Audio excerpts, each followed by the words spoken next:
House calls this a defense and security budget. You heard from the president himself there. He says this is about winning wars or not going into wars at all. That is why he has requested in this blueprint, this first project from the White House for a budget, a $54 billion increase in military spending. Now, we just came off a phone call with reporters organized by the White House with an anonymous official from the Office of Management and Budget. The White House insisting that this person should remain anonymous. The reason not entirely clear at this point. But here are some of the other details we have from this OMB official. He says this budget is all about keeping campaign promises. He confirms that there will be that increase, or that requested increase, rather, we should say, of $54 billion in military spending. That will be offset by what? Well, by $54 billion in cuts in other agencies pretty much across the board. We had earlier heard about cuts in the EPA, the Environmental Protection Agency, and in the State Department, in U.S. diplomacy, in other words. But this official from the Office of Management and Budget adds one more element to this budget, a large reduction in U.S. foreign aid. Now, that is something we had not heard before. This is, again, according to this one person who decided to remain anonymous on the call, a budget that means that Americans come first, of course, despite the fact that U.S. diplomacy and foreign aid is also, in theory, in the interest of the American people. These are some of the details we have of this budget. For now, it's just an outline, and parts of it will be presented to a joint session of Congress this Tuesday.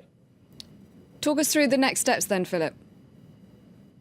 Well, we do now know from US President Donald Trump that he wants to make his speech to that joint session of Congress not strictly a State of the Union address. That's tomorrow, Tuesday. He will include large parts of this blueprint, a first idea as to what the White House would want to see in a budget coming up. So he will be presenting these details not just to Republicans who will have liked probably this increase in military spending, but also to Democrats who will be fiercely opposed to this. There will be also parts of this budget that Republicans won't really like to hear about. For example, there won't be any cuts, again, according to the White House, as of right now, to some of the social safety net programs, the likes of Social Security and Medicare.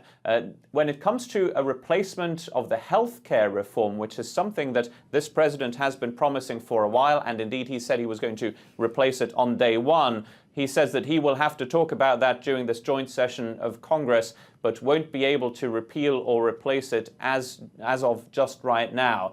This speech to a joint session of Congress will be the first part of presenting this budget to those who will eventually have to okay it or not. There is still a bit of a time to go, because first the Office of Management and Budget will have to okay an official budget, and that will then have to get the all-round okay from the U.S. Congress. And that, of course, right now is controlled by Republicans, both in the House of Representatives and in the U.S. Senate, giving Donald Trump a bigger chance than Barack Obama might have had in the past to actually get this budget through Congress. Thank you very much, Philip. Philip Crowther in Washington for us.